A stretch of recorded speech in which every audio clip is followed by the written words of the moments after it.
السلام علیکم حضرت، امید ہے آپ خیریت سے ہوں گے انشاءاللہ۔ میں یہ جاننا چاہتا ہوں، ماشاءاللہ آپ کے جو والد صاحب حضرت مفتی نیاز محمد ختنی رحمۃ اللہ علیہ، ماشاءاللہ ان کی جو ایک کتاب معارف الختنی جو میرے سامنے ہے ماشاءاللہ،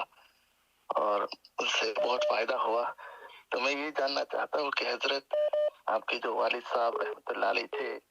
ان کی جو اصلاحی تعلق کس سے تھی اور ان سے خلافت کس سے ملی؟ جزاک اللہ خیر حضرت۔ بہت شکریہ جی۔ اللہ ماشاء اللہ ماشاء اللہ، بیڈ فورڈ انگلینڈ سے مولانا محمد صاحب بات کر رہے ہیں۔ اللہ تعالیٰ آپ کو خوش رکھے، برکت دے، اور آپ کی دعائیں ہمارے حق میں قبول فرمائے۔ ہم بھی دعا گو ہیں کہ اللہ تبارک و تعالیٰ آپ کو صحت و سلامتی کے ساتھ خوب جو ہے ترقی نصیب فرمائے۔ تو آپ نے جو ہے وہ مشک ختن کے حوالے سے معارف ختنی آپ کے سامنے ہے، اور جو ہے وہ آپ میرے والد ماجد محدث الاثر مہاجر فی سبیل اللہ حضرت مولانا مفتی نیاز محمد ختنی البخاری قدس سرو کے حوالے سے آپ نے سوال کیا ہے کہ بھئی وہ جو ہے وہ ان کا جو ہے اصلاحی تعلق کس بزرگ سے تھا۔ خود حضرت والد صاحب رحمۃ اللہ علیہ ہمیں سنایا کرتے تھے کہ جب مجھے اصلاحی تعلق قائم کرنا تھا، اس وقت دارالعلوم دیوبند میں ہی ہوا کرتے تھے، تو کہا کہ میں جو فارغ و تاثر فرمایا طالب علمی کے زمانے میں حضرت حکیم الامت مجدد ملت مولانا اشرف علی تھانوی رحمہ اللہ تعالیٰ کی خانقاہ میں بھی گیا ہوں، اور آپ کا واعظ بھی سنا، اور حضرت حکیم الامت تھانوی رحمۃ اللہ علیہ کو بیعت کی درخواست میں نے کی۔ بیعت کی جب درخواست کی تو حضرت تھانوی رحمۃ اللہ نے پوچھا کہ آپ کیا کرتے ہیں؟ تو میں نے کہا میں دارالعلوم دیوبند کا طالب علم ہوں۔ تو حضرت تھانوی رحمۃ اللہ نے فرمایا کہ میں طالب علموں کو بیعت نہیں کرتا، طالب علموں کا وظیفہ وہی قال اللہ قال رسول ان کا وظیفہ ہے، وہ انہی کا ذکر و اذکار ہے۔ جب طالب علم کی منزل تمہاری پوری ہو جائے گی، دورہ حدیث کر چکو گے، تو تب میں بیعت کروں گا۔ تو گویا کہ والد صاحب نے حضرت تھانوی کی بھی زیارت کی، ملاقات کی ہے۔ تو فرمایا کہ وہ بیعت کا معاملہ ختم ہو گیا، تو اس کے 1 سال کے بعد خبر آئی کہ حضرت حکیم الامت تھانوی رحمۃ اللہ علیہ کا وصال ہو گیا، تو وہ بیعت کا سلسلہ رہ گیا۔ اب مجھے فکر ہوئی کہ میں بیعت کس سے کروں، تو کیونکہ اس وقت میرے سامنے 2 شخصیتیں تھیں، ایک شیخ الاسلام مولانا حسین احمد مدنی رحمۃ اللہ علیہ تھے، وہ کہتے ہیں ہمارے شیخ الحدیث بھی وہی تھے۔ دوسرے جو ہے مفتی اعظم پاکستان مفتی شفیع صاحب رحمۃ اللہ علیہ، یہ میرے ذہن میں تھے کہ میں ان سے بیعت ہوں یا ان سے بیعت ہوں، تو یہ اس بارے میں متردد تھا۔ حضرت مدنی رحمۃ اللہ علیہ سے اس لیے میلان تھا کہ ہمارے شیخ الحدیث بھی تھے، اور ظاہر ہے کہ وہ قطبیت کے بہت اونچے مقام پر فائز تھے، اس لیے میرا میلان تھا۔ مفتی شفیع صاحب رحمۃ اللہ علیہ کی طرف اس لیے میلان تھا کہ میں جب جو ہے وہ بخارا سے پہنچا تھا دارالعلوم دیوبند میں، اور علامہ انور شاہ کشمیری رحمۃ اللہ علیہ سے جب وہ زانوہ تلمذ طے کرنے کے لیے آیا تھا،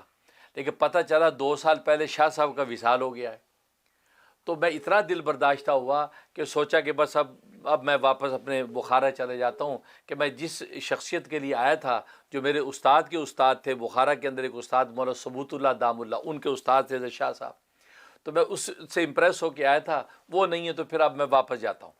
جب میں نے یہ ارادہ کیا تو مفتی شفیع رحمۃ اللہ علیہ مجھے کہا کہ آپ واپس نہ جائیں، یہاں علامہ انور شاہ کشمیری رحمۃ اللہ علیہ کے ہم عصر لوگ موجود ہیں، تو لہٰذا ان کے درجے اور لیول کے لوگ موجود ہیں ان کے بعد، تو آپ ان سے جانوہ تلمذ طے کریں، اور اس میں مولانا شبیر احمد عثمانی ہیں، مولانا اعزاز علی خان صاحب ہیں، اور اسی طریقے سے جو ہے وہ مولانا ادریس صاحب کاندیلوی ہیں، مولانا ابراہیم بلیاوی ہیں، خود میں ناکارہ بھی ہوں، تو یہ حضرت مفتی شفیع صاحب نے فرمایا۔ تو میں نے پھر ارادہ کر لیا کہ میں جو ہے وہیں، تو مولانا بدر میرٹھی ہیں، بڑے بڑے لوگ، تو میں پھر ٹھہر گیا دیوبند میں، اور 13 سال تک دیوبند میں یہ علوم حاصل کیے میں نے۔ اب جب بیعت کا وقت آیا تو اس لیے مفتی شفیع صاحب سے مجھے ایک محبت تھی کہ انہوں نے مجھے کتنا اچھا مشورہ دیا، کتنا بہترین مجھے رائے دی کہ آج میں وہ بڑے بڑے اساتین علم و فضل سے کسب علم میں نے کیا ہے، اور مجھے کتنا نفع ہوا ہے، تو اس لیے میلان تھا۔ تو میں نے استخارہ کیا، فرماتے والد صاحب کو میں نے استخارہ کیا، استخارے میں کیا دیکھتا ہوں کہ میں اپنے آبائی گھر میں ہوں، تو میری والدہ جو ہے مجھے کہتی ہیں کہ وہ مفتی شفیع صاحب تشریف لائے ہوئے ہیں، مفتی شفیع صاحب۔ میں کہ اچھا تمہارے استاد آئے، چلو چلو جلدی۔ میں اٹھ کے جلدی سے جاتا ہوں، دروازہ کھولتا، مفتی شفیع صاحب سامنے کھڑے ہیں، میں مصافحہ کرتا ہوں اور ان کا بوسہ لیتا ہوں، اندر آئیے حضرت، تو جو ان کو جو ہے وہ بٹھاتا ہوں میں اپنے مسند پہ۔ تو وہ جب پہلے زمانے میں آپ جانتے ہیں آج بھی ایسی وہ چیکیں ہوتی ہیں جس کے اندر تھوڑی سی وہ لائنیں ہوتی نظر آتا ہے بیچ میں سے، تو مفتی شفیع صاحب کو مسجد میں نے بٹھایا اور میں ان کے سامنے بیٹھا ہوں، اور وہ چیخیں جو نظر آئے، چیخ میں سے والدہ ماجدہ بھی یوں دیکھ رہی ہم دونوں کو، چیخ میں سے دیکھ مفتی شفیع صاحب بیٹھے ہیں اور میں بیٹھا ہوں، تو میں دیکھ رہا ہوں، اور وہ والدہ جو ہے کچھ گھر میں سے جو بھی جو وہ ریفریشمنٹ بنا کے مہمان نوازی کے لیے تیار کر رہی ہیں، اور وہاں سے والدہ کو میں نے جھانکتے دیکھا، تو یہ میں نے کیفیت دیکھی، آنکھ کھل گئی، تو مجھے یہ محسوس ہوا کہ اللہ تبارک و تعالیٰ کی طرف سے اشارہ یہی ہے کہ مفتی شفیع صاحب رحمۃ اللہ علیہ سے میں بیعت ہوں۔ پھر میں مفتی شفیع صاحب رحمۃ اللہ علیہ سے بیعت ہو گیا، تو ان سے بیعت ہوا، تو حضرت والد صاحب کی گویا کہ یہ نسبت جو ہے سلوک کی مفتی اعظم پاکستان مفتی شفیع صاحب رحمۃ اللہ علیہ سے۔ پھر مفتی شفیع صاحب رحمۃ اللہ نے کیا کیا، ان کے والد صاحب دیوبند کے اندر ایک مسجد سے ان کے والد کی، ان کے والد کا نام حافظ یاسین ہے مفتی شفیع صاحب کے، تو دیوبند کی مسجد میں وہ امام تھے حافظ یاسین صاحب، تو اور ان کا ایک حجرہ تھا جو حافظ یاسین صاحب کا، اور وہ ہمیشہ بند رہتا تھا، تو مفتی شفیع صاحب نے کہا کہ وہاں امام کی ضرورت ہے، تو آپ وہاں امامت کریں، تو مجھے وہاں اس مسجد کے اندر جو ہے دیوبند کی مسجد مجھے امام رکھ دیا مفتی شفیع صاحب نے۔ اب وہ حجرہ بند تھا، میں مسجد کے اندر سوتا تھا، تو میں سوچتا کہ یار یہ حجرہ بند ہے، اگر حجرہ مجھے مل جائے تو امام اس کے اندر ٹھہر جائے گا، کوئی بات نہیں، امام کے لیے حجرہ فائدہ مند ہے، میں رہ لوں گا۔ تو میں نے جو ہے مفتی شفیع صاحب رحمۃ اللہ علیہ کے داماد ہیں غالباً مولانا نور احمد صاحب، یہ پاکستان میں مکتبہ نور کے نام سے بڑا مکتبہ ہے، مولانا نور احمد صاحب ان کے داماد، ان سے کہا کہ یہ حجرہ کھول دے میرے لیے، فرمایا کہ نہیں وہ تو حجرہ تو مشکل ہے، یہ حجرہ نہیں کھولے گا، کیونکہ حافظ یاسین صاحب کی جب وصال ہو گیا اس کے بعد حجرہ لاک کر دیا، کسی کے نہیں کھولتے۔ اب یہ بات مولانا نور احمد صاحب نے جو مفتی شفیع صاحب کو بتا دی کہ مولوی نیاز جو ختنی کہہ رہے ہیں کہ حجرہ میری کھول دے، مجھے ذرا سہولت ہو جائے گی، میں لیٹ جایا کروں گا، تو مفتی شفیع صاحب نے فرمایا کہ بھائی یہ حجرہ ہم نے پہلے کسی کے لیے نہیں کھولا، ہم ان کے لیے بھی نہیں کھولیں گے، یہ بات کہی۔ تو مولانا نور احمد صاحب نے آ کے مجھے کہا کہ میں نے مفتی شفیع صاحب سے کہا تھا، تو انہوں نے یہ کہا کہ ہم نے پہلے کسی کے لیے نہیں کھولا، تو ہم ان کے لیے کیوں کھولیں، یہ بات کہی۔ تو اب جب یہ بات کہی تو والد صاحب تو منطق فلسفے کے بڑے امام تھے، اور فخر سے فرماتے تھے میں تو ابراہیم بلیاوی کا شاگرد ہوں، تو ابراہیم بلیاوی دارالعلوم دیوبند کے اندر منطق فلسفے کا امام تھا۔ تو والد صاحب ہنس کے فرمایا کہ اچھا ٹھیک ہے استاد نے جو کہا، لیکن کسی بھی ابتدا کے لیے مابل ابتدا کا ہونا ضروری نہیں ہے، کسی بھی ابتدا کے لیے اس سے پہلے کی ابتدا تو ضروری نہیں ہے نا۔ فرمایا کہ بسم اللہ الرحمن الرحیم یہ کلمہ ابتدا ہے، اس کی ابتدا سے پہلے کسی ابتدا کی ضرورت ہے کہ جی بسم اللہ سے پہلے اب آپ یہ پڑھیں، وہ کہ نہیں اس سے پہلے آپ یہ پڑھیں، تو کسی بھی ابتدا کے لیے مابل ابتدا ضروری نہیں، اگر ضروری ہوگا تو اس سے تسلسل لازم آئے گا، ابتدا ہی نہیں ہو سکے گی۔ تو یہ بات کہتے میں نے ہنستے ہوئے کہہ دی، مولانا نور احمد صاحب نے وہ بات مفتی شفیع صاحب کو نقل کر دی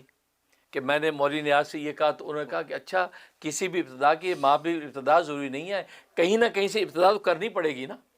لہٰذا پہلے نہیں کی تو مجھ سے ابتدا کر رہے، ورنہ تو یہ تو تسلسل یا لازم آ گیا، دور لازم آئے گا۔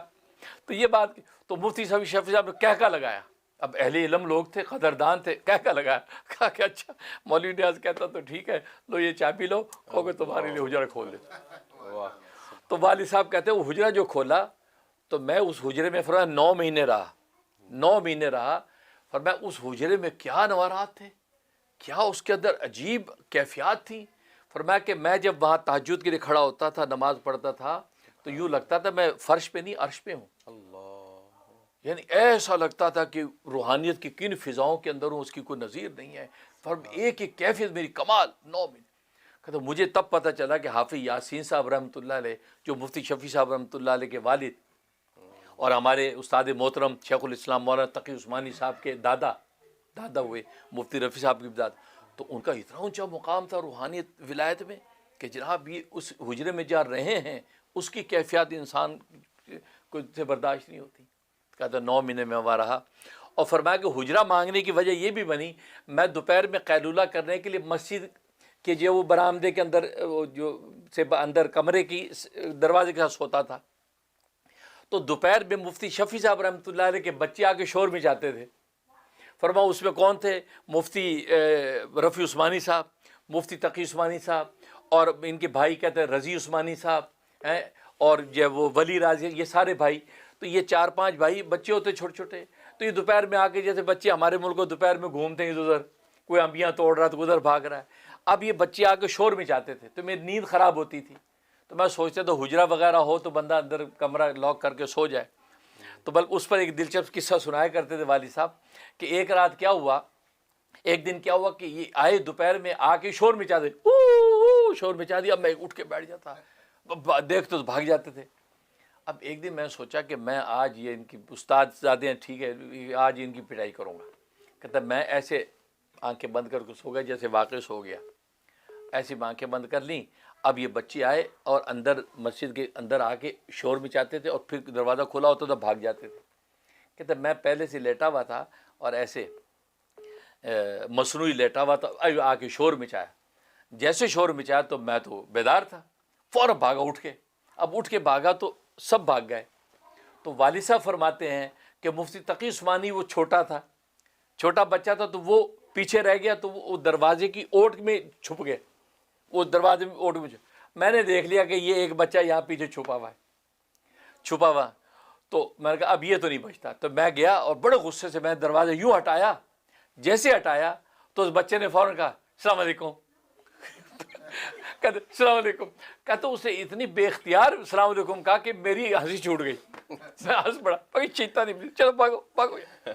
تو میں نے اس کی چپت لے گیا، وہ بھاگ گئے۔ تو یہ والد صاحب قصہ سنایا کرتے تھے،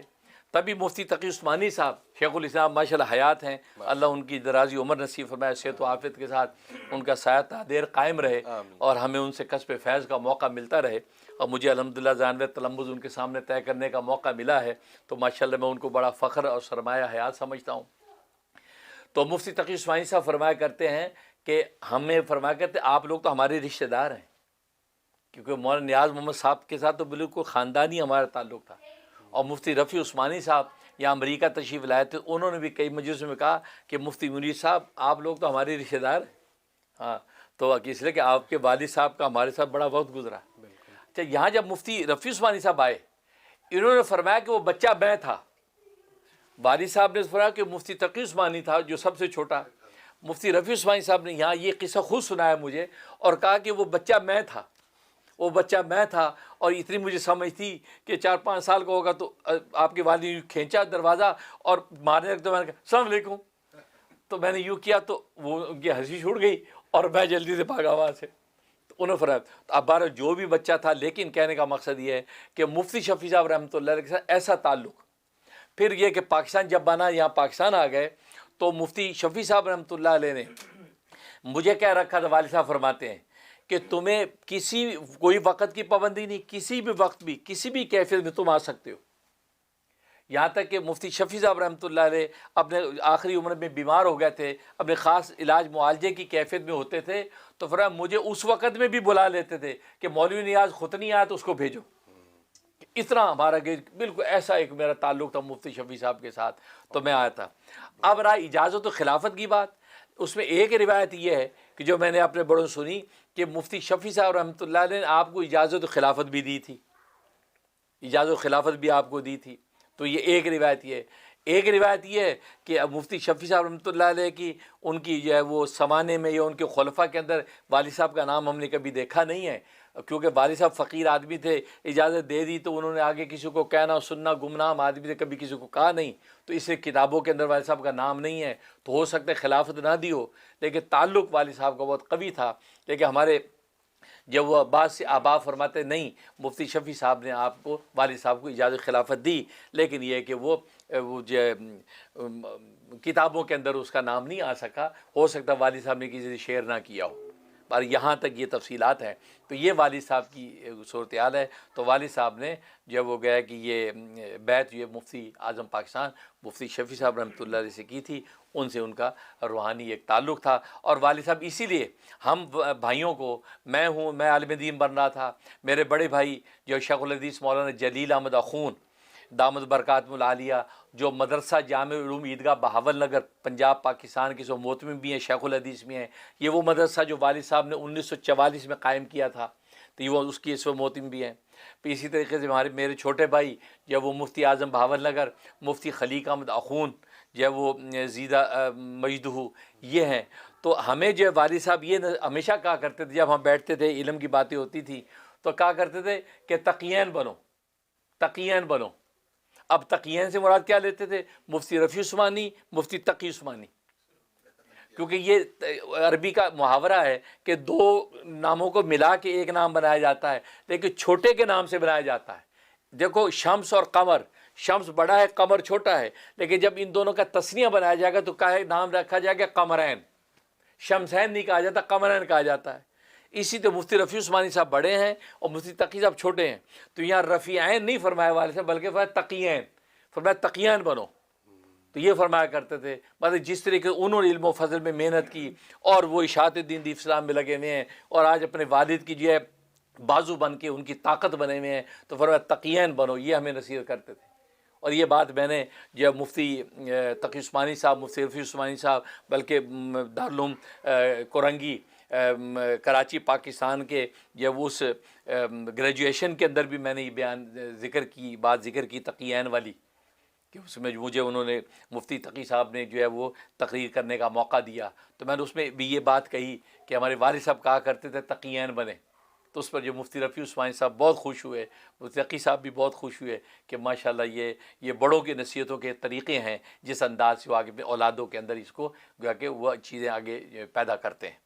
اس سے اللہ سے دعا ہے کہ اللہ تبارک و تعالی ہمیں ان بڑوں کی نصیحتوں پہ عمل کی توفیق عطا فرمائے اور اللہ میں تقیین بنائے. محمد تقی عثمانی صاحب جیسی شخصیت، ان کی علمی اور روحانی نسبتیں اللہ تبارک و تعالی ہم طالب علموں کی طرف منتقل فرمائے. جس طرح ان سے اللہ اشاعت دین دفاع اسلام اور خدمت خلق کا کام لے رہا ہے، ہم سے بھی اللہ تبارک و تعالی یہ کام لے. اور میں تو پہلے کا پچھلے پروگرام میں میں نے کہا تھا کہ ہزاروں سال نرگس اپنی بے نوری پہ روتی ہے، بڑی مشکل سے ہوتا ہے چمن میں دیدہ ور پیدا. کہ یا اللہ آپ نے جتنے اساتذہ اور مشائخ مجھے دیے ہیں وہ سارے اس شعر کے مصداق ہیں، سارے اس شعر کے مصداق ہیں. سب کو اللہ نے ایسے مقام دیا. میرے والد نسبتی، میرے استاذ الحدیث، میرے پیر و مرشد حسن اولیاء امام الاتقیہ حضرت مولانا محمد یوسف لدھیانوی شہید قدس سرہ سے جب میرا تعلق قائم ہوا، دامادی کا رشتہ قائم ہوا، تو مفتی اعظم جامعہ بنوری ٹاؤن مفتی نظام الدین شامزئی رحمۃ اللہ علیہ نے یہ شعر پڑھا، مجھے مبارک دے کے کہا ہزاروں سال نرگس اپنی بے نوری پہ روتی ہے، بڑی مشکل سے ہوتا ہے چمن میں دیدہ ور پیدا. کہا کہ اللہ نے تمہیں ایسی شخصیت کے ساتھ یہ رشتے کی نعمت عطا فرما دی، ایسی شخصیت کے ساتھ تمہیں یہ شرف دے دیا کہ یہ جو اس شعر کا مصداق ہے. اور فرمایا کہ جی بھر کے قصب فیض کرنا، اس لیے کہ اے مولانا یوسف لدھیانوی جیسے لوگ دنیا میں نہیں آتے، صدیوں میں پیدا ہوتے. تو کہنے کا مقصد یہ ہے کہ یہ تو میں تو یہ دعا کروں یا اللہ سارے تو نے لوگ وہ دیے کہ جو ہزاروں سال نرگس بے نوری پہ روتی کا مصداق ہیں. عید امام اہل سنت مولانا سرفراز خان صفدر کہ ہند و پاک کے اندر ایسا جو فاضل پیدا نہیں ہوا، ایسا مفسر پیدا نہیں، یا اللہ وہ دیا آپ نے. ادھر آپ نے مولانا یوسف لدھیانوی، ادھر خود والد ماجد محدث صلی اللہ علیہ وسلم مولانا نیاز احمد خدنی، اسے ادھر جو مفتی تقی عثمانی جیسے لوگ دیے، سب اس شعر کا مصداق ہیں. تو یا اللہ تیرے خزانے میں کیا کمی ہے؟ کیا ہم اس شعر کا مصداق نہیں بن سکتے؟ آپ ذرے کو آفتاب کر سکتے ہیں، ہمیں بھی یا اللہ اس شعر کا مصداق بنا دیں. ہم تو اللہ سے یہ دعا کرتے ہیں اللہ اس کو قبول فرمائے. جزاک اللہ خیر.